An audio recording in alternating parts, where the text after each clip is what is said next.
Israel has become this bugbear issue and part of the basket of what it means to be on the left. I understand. What I don't understand is the obsessive role that it seems to play within the Western imagination and among these people, and how it has become this organizing principle, if you will, of large parts of society. And I'm asking this because as I try as a spokesman to try to speak to foreign media and to try to influence public opinion, I'm simply at a loss to try to understand what this, psychotic moment is that seems to have overtaken such large parts of the Western world. Well, you can tell one thing by the manner of communication, and this is, if I can say so, quite an important point.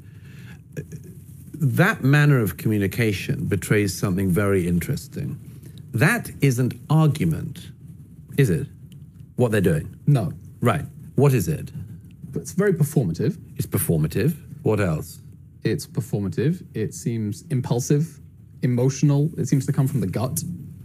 I would say it certainly doesn't come from the brain. It's a different form of communication from, for instance, the one we're having at the moment. We are involved in a dialogue right now, and that's what most people I know, certainly everyone I respect, is able to engage in. If I just sat here and said, ceasefire now, or whatever, just over and over again, you say, yeah, you said it once, I got it. Why do these people think if they keep bludgeoning people with their stupid, predictable, ill-informed opinions, that we're going to suddenly say, now I get it, we should have a ceasefire? Or whatever it is. I think they're trying to apply political pressure, and if you put enough pressure and mobilize enough people, then that's how change is made. That's what they think. That's what they think. And they may be right. They may be right. They may be right that people can be influenced by that form of communication. I personally think it's the worst possible form of communication because I don't think it is communication. It is a bludgeoning of people with by people who have a very, very limited understanding of these things. And that is, by the way, one other giveaway of it. If they understood anything about this, you wouldn't just keep saying the same thing over and over. You wouldn't decide every Saturday to just chant the same banality. If the reason they do it is because if you go underneath it, as you and I know from the people who go through the protests and ask any follow-on question, none of the marchers, almost none, would be able to answer a follow-on question. So they stick with the boring, ill-informed mantra, and they hope that they will persuade us by it. And I hope that it doesn't work. By the way, I think if that's anything, it's a silver lining that when you see people in the West chanting intifada, intifada, and everyone gets stressed saying these people are calling for suicide bombings on public transport, because that's what the intifada was in Israel. Yeah. Actually, the fact that they don't know what an intifada is, and they're operating out of ignorance rather than malice, is comforting. Yeah, absolutely. I mean, that is a striking thing as well. I mean, if I was to spend my Saturday chanting for something, I'd like to think that I'd know what the word meant. Like, you'd think that would be the starting place. I mean, you get these people who they have their banners, and then, you know, somebody says, what does the thing on your banner mean? And I don't know. Somebody just gave it to me. Like, what kind of moron are you? Would you or I spend our time walking around with banners some other guy we've never met gave us? Why? What's wrong with you people? So I want to pick your brains about a segment of public opinion in the West that I think actually do know what they're talking about. And that is actually the large, not a majority, but certainly noticeable, Jewish mobilization against Israel among elements of the ultra-progressive left-wing Jewish public opinion. They're totally unimportant. Why do you think they're unimportant? Well, because everyone knows they're maniacs. I mean, there's like queers for Palestine. It's like, okay, you know, chickens for KFC, all that kind of stuff. These people are so clearly deluded. The people who are doing Jews for Palestine at the moment are the same people who did Kaddish for Hamas in Parliament Square a few years ago. Remember that? We have a little clip, actually, from the recent protests. Let's watch and see. On the steps of the Foreign Office here in London. Here they're chanting, "Not in our name." They're marching for a ceasefire. And we see them now, again, you were saying, talking about performative theater. Here they are wearing all the Jewish religious garments, the talid, the tefillin, blowing the shofar. The COVID masks are not traditional Jewish garments, but they've made their way into here as well. I like the green-haired one. Yes. That's definitely not a lunatic. A regular occurrence. And I wonder, I mean, these people... You know, these protesters have to have a name for them, and I have the perfect name. It's the acronym I always use, SIMR, S-I-M-R. Stupid, idiotic, moronic, and retarded. Not to mention that these people are now culturally appropriating. Why is it okay? Why is it not okay when anybody else culturally appropriates? And there is no such thing as cultural appropriation. That's just some stupid politically correct terminology that the woke left, the social justice warriors, these virtue signaling liberal elite hypocrites throw out there to try to throw everybody on the right and conservatives off balance. It's just another way of saying you're racist, you're bigoted, you're homophobic, you're Islamophobic, you're Jewophobic, you're Palestinian phobic, you're this phobic. That's all it is, folks. That's all it is. But when the left culturally appropriates, like over here, they're singing. They're singing Jewish songs. They're dressing up in Jewish clothing. They're using Jewish instruments, and the clothing isn't even right. These guys would know the first thing about being a Jew if they had the textbook, if they had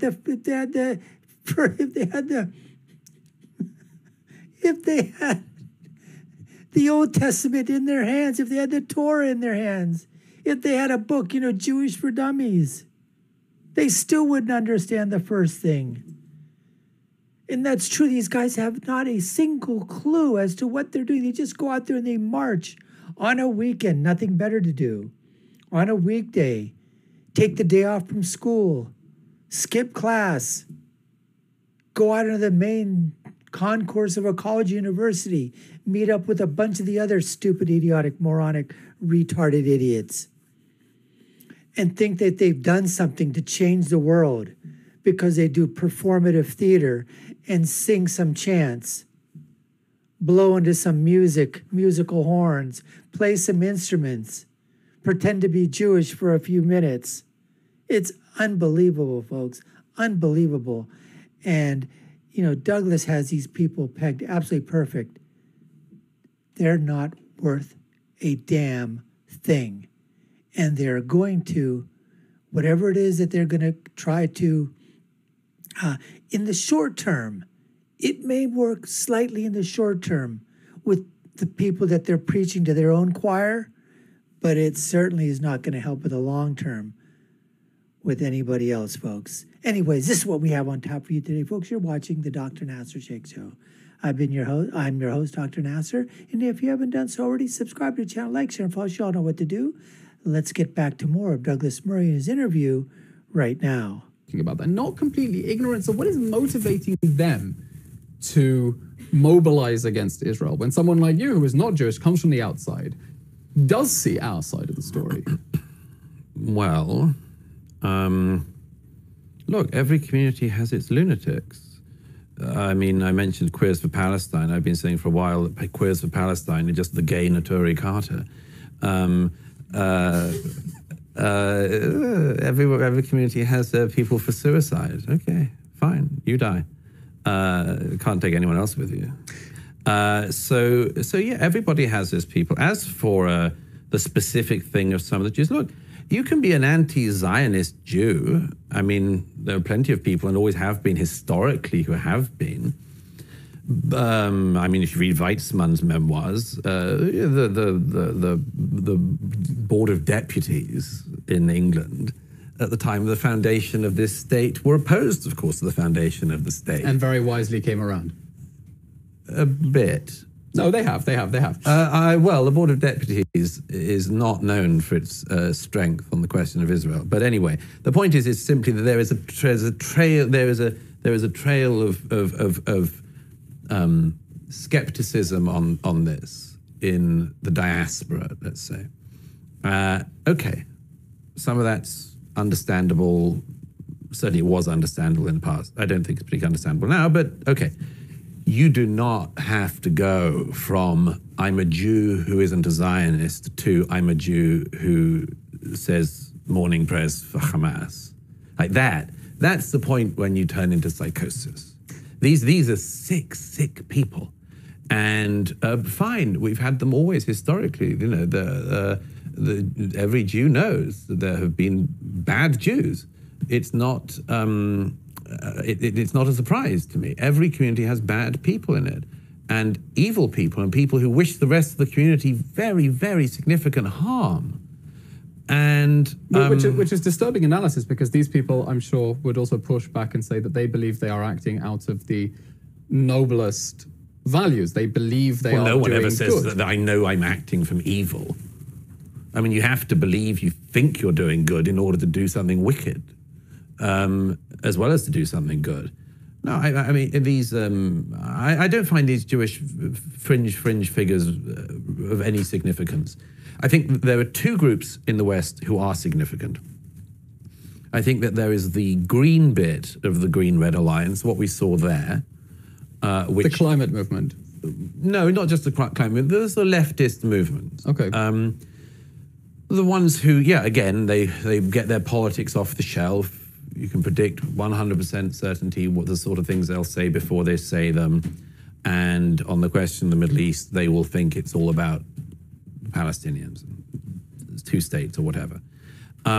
Those people are a fringe in politics in every country who always have a risk, as with the Democrats in America, of becoming slightly more mainstream. That's the first part of the anti-Israel movement in the West. The second, and the much more worrying to my mind, and the much more difficult to talk about for most people, is the Muslim anti-Semitism, which is very, very hard for Jews or non-Jews to identify. But it's, without question, the main driver now. The marches, the video you saw, videos we just saw weren't very representative of them, but the marches in London are mainly Muslim. They are Pakistani Muslims and others who arrived in Britain in recent generations and brought the anti-Semitism of their homeland with them. Are they still really mainly Muslim marches, or are you not seeing a lot of white Britons as well? Appreciate y'all taking the time to watch our video.